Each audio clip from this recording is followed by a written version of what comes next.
حضرت حاجرہ رضی اللہ تعالی عنہا اور حضرت اسماعیل علیہ السلام اس جہاں آج کعبہ ہے اس مقام پر یہ دونوں بیٹھ گئے اور جتنے دن کا ان کے پاس کھانے پینے کی چیزیں تھی وہ کھاتے رہے.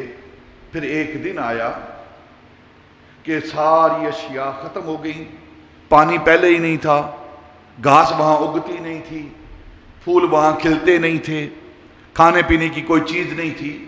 تو حضرت حاجرہ اپنا دودھ دے دے کر ان کا دودھ بھی خشک ہو گیا.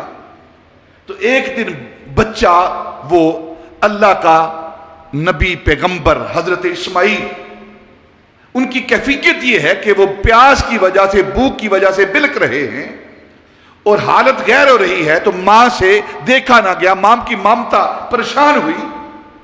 تو پانی کی تلاش میں حضرت حاجرہ رضی اللہ تعالی عنہا صفا و مروہ کی جو پہاڑی ہے، چھوٹی پہاڑیاں تھیں، ان کی طرف گئیں کہ اونچے مقام پر کھڑے ہو کر دیکھوں کہیں دور پانی کا، کسی خیمے کا، کسی گھر کا پتہ چل جائے، کسی زندگی کے آثار کا پتہ چل جائے تو وہاں سے جا کر اپنے بیٹے کے لیے پانی لے کر آؤں، اس کی خوراک کا اہتمام کروں. حضرت حاجرہ ایک پہاڑی سے، صفا سے دیکھتی ہیں، کوئی چیز نظر نہیں آتی تو دوسری پہاڑی کی طرف جاتی ہیں، مروہ کی طرف.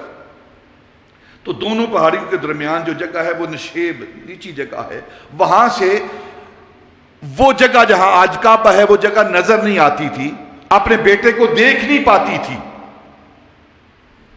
تو جب وہ جگہ آئی جہاں اپنے بیٹے کو دیکھ نہیں پاتی تھی تو وہاں تیزی سے دوڑی آپ تاکہ بیٹا نظروں سے اوجھل نہ ہو، ہر وقت نظر ماں کی بیٹے پر رہے.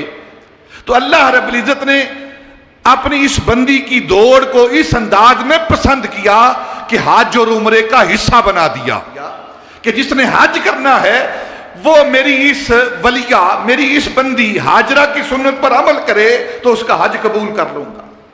تو اپنے نیک بندوں کی وہ حرکات کو کتنا پسند کرتا ہے، وہ ارکان اسلام بنا دیتا ہے. اب دوسرے مقام پر دوڑی، دوسرے پہاڑ پر، پھر واپس آئے، 7 چکر لگائے.